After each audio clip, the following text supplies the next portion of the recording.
My name is George Ballas. I was born on August 12, 1925 in Kaukauna, Wisconsin, in my grandmother's living room. My first memory of this world when I came in was my chubby Sherman aunties looking at me and saying, "Isn't he cute?" And of course I was. I was raised in Faribault, Minnesota, a small town where my Greek immigrant father and uncle owned a dry cleaning business. My mother was of German descent. She gave me license to really live by saying that I could do whatever I wanted. While I was still a frail teen, just recovering from major operations on my plumbing, she made me join the football team despite my father's disapproval. I went on to become team captain and then all-state, which led to a football scholarship at the University of Minnesota. Until then, I had left Faribault on only 3 trips to nearby Minneapolis, 50 miles away. Our family didn't own a car.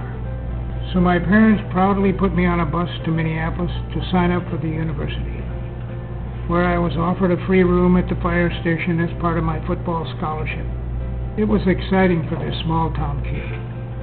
But afterward, I paused on a street corner and knew in my gut that I had to join the Marines, not play football. My mother's only complaint was, "I just bought you new underwear." After nearly 70 years, I can say this was the most important decision of my life, next to marrying my wife, Maya. The Marines really made a man out of me. Not their man, but my own man. In the 6 weeks at the Marine Corps boot camp, my 5'8" 185 pounds beefed up to 200 from double timing through ankle-deep sand under full pack and full sun. Most of my buddies went off to Camp Pendleton, infantry, after boot camp. I scored high in the math tests, so I was shipped off to Chicago Raider Tech Training Center. I am alive this day because of that twist of fate. I fought the war overseas with a screwdriver as a Raider Tech on several islands, mainly Tinian. Within 6 months of boot camp, at least half my buddies were killed storming beaches in far-off Pacific islands. I was numbed. After the war, I rose to anger when I learned that the one-by-one island invasions were to keep up broad war support in the U.S. for propaganda purposes, not military strategy. This was the first of my many lessons in this so-called good war. There were many others, some almost as bitter, some sweet, all priceless. I went into the military as a tough, small-town, nationalistic cherry. 3 years later, I came out as a clear-eyed, humbled world citizen. This transition in my life could have happened no other way. No degrees, no books could have given me this gut-level education. By late 1946, I was out of the Marines and attending the University of Minnesota in electrical engineering. After 1 quarter, I had a feeling in my gut that this great engineer I could become would have no control over what I produced or how it was used. These decisions would be made by other men, like those who had my buddies storm Pacific Islands for photo ops. So I switched to a double major in journalism and political science, where I figured I might have some chance at changing our beloved country's fixation on war. After graduating by 1952, I was assistant editor on 10 Chicago weeklies. Most of the photographs people brought in were so bad, I finally said to myself, I can do better than that. So I went out and bought a camera and a book. I shot my first roll of film at an ethnic street market in Chicago of people who were selling and people who were buying. It was love at first click. By 1955, I was in Fresno, where I started photographing farm workers with the attitude that I was going to help these poor people. That attitude quickly changed to one of honoring them for their perseverance in the face of outrageous conditions. So instead of patronizing them, my photograph began to celebrate their perseverance. They became my friends, and many of us are compadres to this day.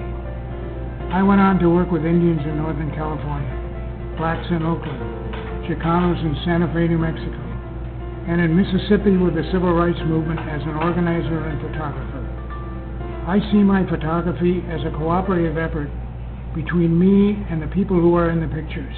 I'm not helping them with their issues. I'm helping us with our issues. All these various dances led me to a clear picture that all issues of peace and justice can be boiled down to one word: respect.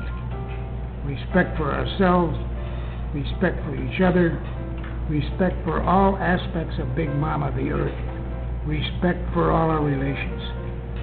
Through all these years, my Marine Corps crash course in the real world has given me the courage and love and authority, even beyond the law, to act for peace and justice in whatever way I can. Through all these decades, I have felt as if I am living, along with my own personal life, the 40 lives my boot camp buddies gave up on those Pacific beaches.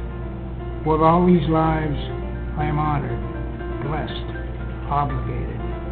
obligated to live to the fullest all these lives, soaring and crashing, with all the strength, weakness, love, tears, laughter, pain, and joy they bequeathed me, in the spirit of the freedom we thought we fought for, with the conviction that the spirit lives and will grow, will cast seeds upon the wind, will reseed again and again, toward the day when we all come to know that what we tough 18-year-old cherries thought we fought for cannot be had by fighting.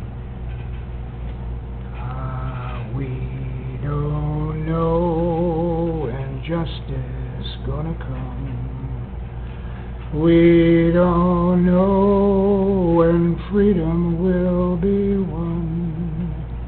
We just know that it takes everyone.